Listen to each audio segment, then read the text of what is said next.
Images can keep the memory of a loved one alive, hold a moment in history for future generations, be a witness to tragedy or joy. They can also change behavior, stimulate understanding, and create a sense of urgency that will move people to action. Photography is the universal language that speaks to the heart.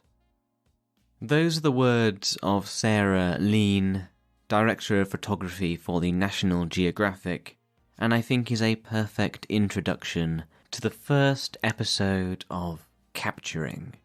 My name is Jim Lillywhite Bewley, and this is the Toasted Tale Podcast.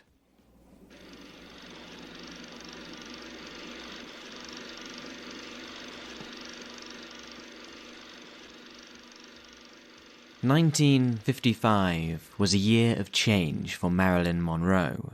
After leaving Hollywood for New York and abandoning her contract with 20th Century Fox, Marilyn was no longer just a dumb blonde, but a true renegade. In January, Marilyn formed a production company with photographer Milton Green and moved into a suite in the Ambassador Hotel, New York. She was one of the biggest stars of her day, and despite frenzied speculation, Marilyn evaded publicity where possible, dressing down in casual clothes and zero makeup.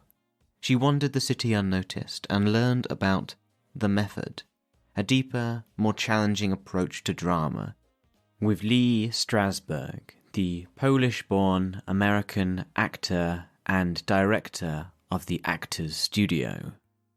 Marilyn also began the long and difficult journey of psychoanalysis at this time. A star of this type could not go under the radar for too long, however, and in March of the same year, Green and Marilyn both agreed that her image needed a boost. She wished to be considered a serious actress, and had been roundly mocked by the media, many of whom predicted the Californian starlet was throwing away her career. Her business partner Milton Green arranged for a cover spread in Redbook, and they, with Robert Stein, the magazine editor at the time, began searching out for photographers. They needed a photographer to capture the new Marilyn Monroe in the way she wished to portray herself. The man they settled on was photojournalist Ed Fiengersh, a prolific taker of photographs during the 1950s.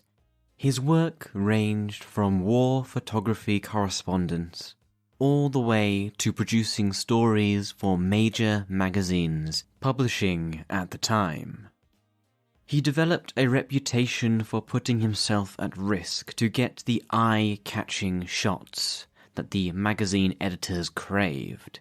He parachuted with paratroopers, lay right in front of the paths of stunt cars, and even attached himself to a periscope to photograph a submarine diving. His talent behind the lens was beyond doubt. His skill for available light photography under seemingly impossible conditions was well recognized, and it was probably this that drew the interest of Monroe and Green in their planned publication. Over a hectic week, Fiengersh followed Marilyn Monroe along with Stein and Marilyn's small entourage of business associates while they shopped, dined, and dressed up. His job was to capture on film Marilyn's daily life. And these were supposed to be candid shots, no flash, and boy, you should see them. They are fantastically taken photographs. You can see within the woman that was Marilyn Monroe. Not the superstar Hollywood poster child, but the smiling young lady, just going about her days. And Ed throughout was there, He was described by Stein as a rather unpredictable character, and goes on to say, quote, "He lived in the now, letting moments take him wherever they would. He must have had an apartment or room somewhere, but in all our years as close friends, I never saw it. His energy was unending. Life with him was never at a standstill." End quote. And unlike the glamour and cheesecake photographers Marilyn had posted for in Hollywood, Fiengersh was not interested in creating some kind of elaborate illusion. He was inspired by Henry Cartier-Bresson and refused to allow his pictures to be cropped. His grainy, monochrome shots of Marilyn were among the most realistic ever taken, yet his subject remained beautiful. During this time, Fiengersh was able to get the whole range of Monroe.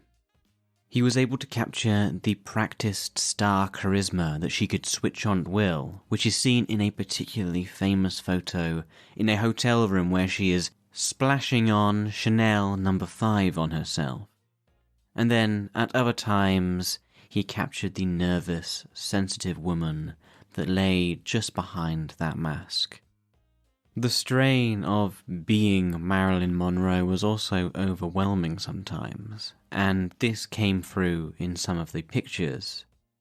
According to Robert Stein, at one point during a guest appearance at a circus, Marilyn burst into tears of frustration. This was all captured on Eddie's camera, showing her rising tension against a visual jangle of wire hangers in the background. It was whilst this assignment was progressing that the team around Marilyn and Ed began noticing similarities between the two. Stein says, quote, "They both were somehow more directly connected to life than the rest of us, and more vulnerable. Like Marilyn, Eddie was given to self-parody to mask the pain of being defenseless against daily living. And, like her, desperate to make full use of the gifts such an open nature provides." End quote. He continued, quote, "Just as Marilyn dreaded looking less than perfect in front of the cameras and was always late, so Eddie obsessed over what he did behind the camera and would let no one else develop or print his pictures. Each held on to an ideal of art as if it were life itself.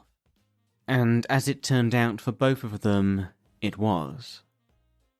Marilyn's movies and Eddie's pictures made those who saw them feel more alive, but at the same time fear for their safety, sensing the price that would have to be paid for their luminous openness."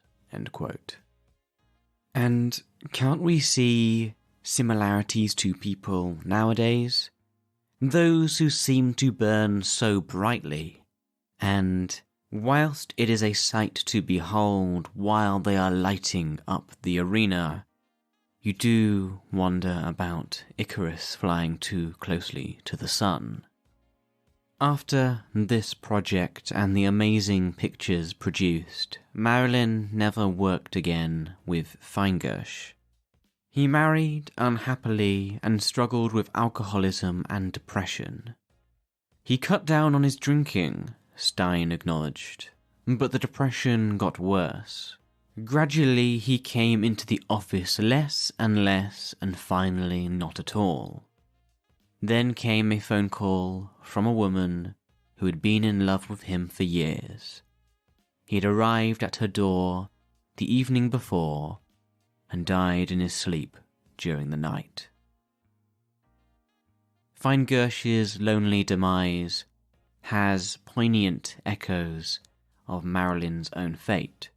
Robert Stein once again gives his insight, saying, quote, "Over the years I had urged Eddie to try a psychiatrist, but my pleading could not break through to his certainty that suffering was inseparable from his gift, that he could not escape one without losing the other.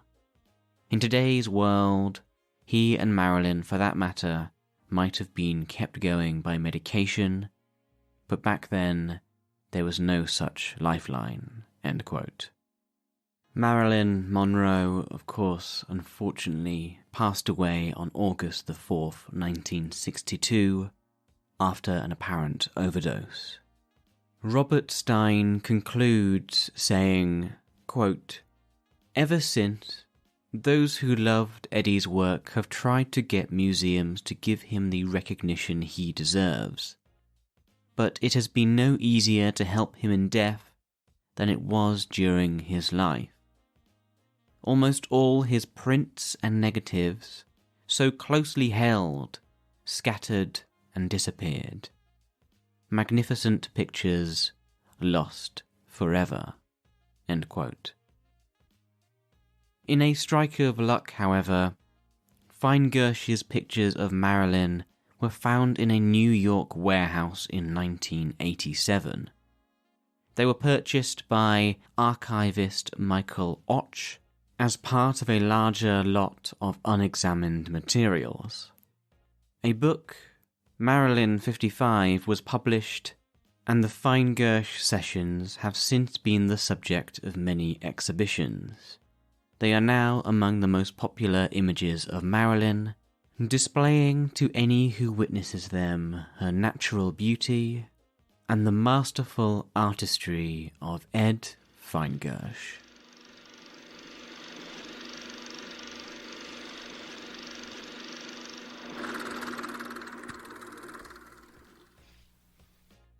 Thank you so much for tuning in to today's episode of the Toasted Tale podcast.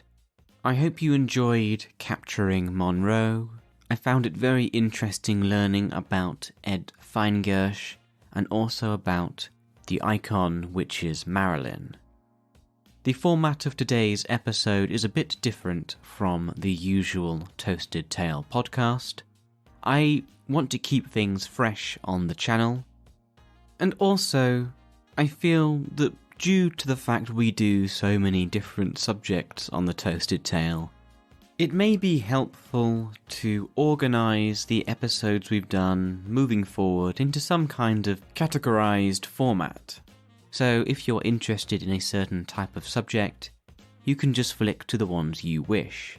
This is all part of the evolution of the channel, and just experiments I am doing for myself. I'd love to know any of your thoughts down below. The subject for today's episode was selected via randomizer, like we did all the way back in the beginning of the Toasted Tale podcast, so we are sticking still to our roots. If you enjoyed today's episode and want to support the show, then you can do so by following and subscribing to the Toasted Tale podcast on whichever podcasting platforms you prefer. You can also like, share and comment on this episode to let me know what you think, and connect with me personally on Facebook and Twitter, where my handle is @podcasttale. It's there where new episodes are released, and also anything I find interesting gets put on there too. That's @podcasttale for more.